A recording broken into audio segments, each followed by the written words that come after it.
Herkese selam arkadaşlar. Bugün size yine doğal bir kür tarifi ile geldim. Bu kürümüz soğan kürü, soğan pekmez veya soğan bal, soğan şeker, elinizde hangisi mevcutsa onu kullanarak hazırlayabileceğiniz bir kür. Bir adet orta boy veya büyüğe yakın soğanı alıp kabuklarını ayıklıyoruz. Ondan sonra küçük küçük doğrayacağız soğanlarımızı. Ben soğanları hazırlarken siz de kanalıma hala abone değilseniz abone olmayı, bildirim zilini açmayı ve aşağıda istediğiniz herhangi bir video varsa yazmayı unutmayın.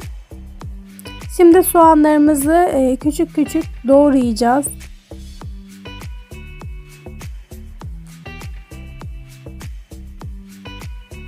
Doğramaya başlıyoruz. Küçük küçük doğrayın. Çok özenmenize gerek yok.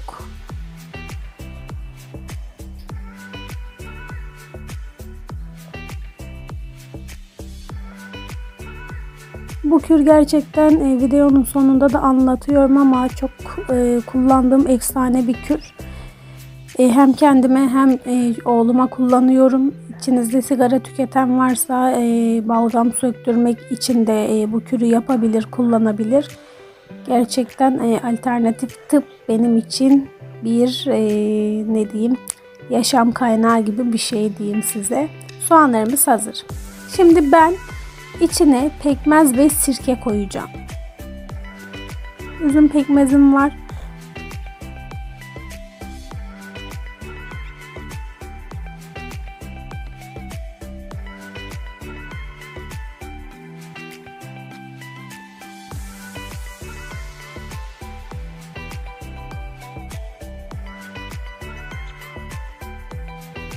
Üç yemek kaşığı kadar pekmez koyuyoruz soğanın büyüklüğüne göre.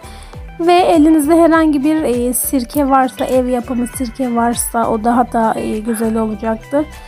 Bir miktar da sirke ekliyorum. Bu fermente olacak. Soğanın suyunu salmasını sağlayacak.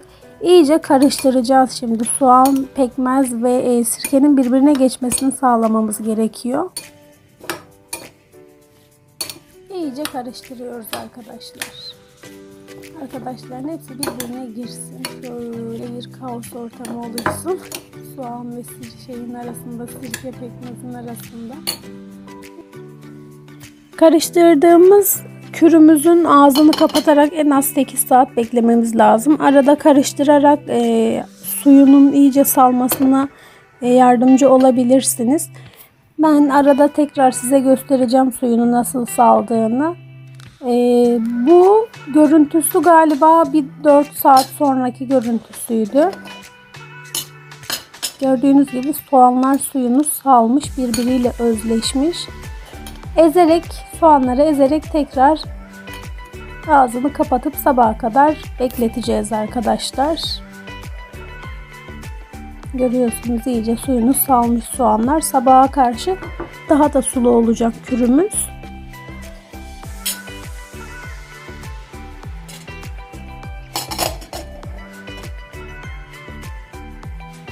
Evet arkadaşlar, sabah olduğunda kürümüze bakıyoruz ve gördüğünüz gibi iyice sulanmış şekilde.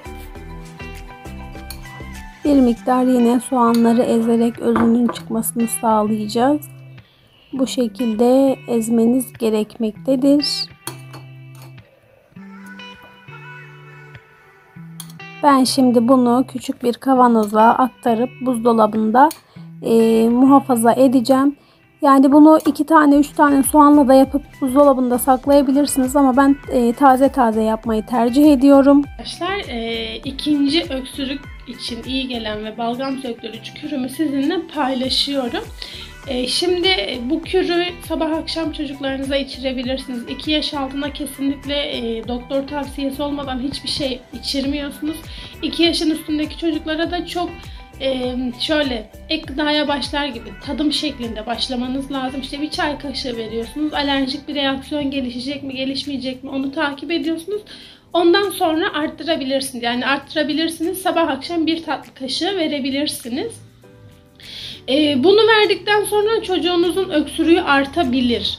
Çünkü balgam söktürücü özelliği olduğu için öksürerek o balgamı atması gerekiyor çocuğunuzun. Tıpkı balgam yumuşatıcı şurupları kullandığımız gibi düşünün. O yüzden öksürüğü arttı diye tedirgin olmadan içirmeye devam edin. Ben bir yaptığım sabah oğluma içirdim. Bir de akşam işten gelince içirdim. Öksürüğü çok arttı. Tabii buhar da kullanıyoruz bu arada. Ve gece saat 2 falandı galiba. O kadar öksürük kriziyle uyandı ki ve geniz akıntısı ve balgamı kusarak bir çıkardı. İnanın ondan sonra mışıl mışıl uyudu. Gerçekten şifa doğada. Her ne kadar sağlıkçı olsam da alternatif tıpa aşığım. Böyle fitoterapi diyorlar işte, onlara aşığım. O yüzden sizler de tabii ki de herkesin her yaptığını uygulamak doğru değil çocuklara. Çünkü internet tamamen bilgi kirliliğiyle dolu.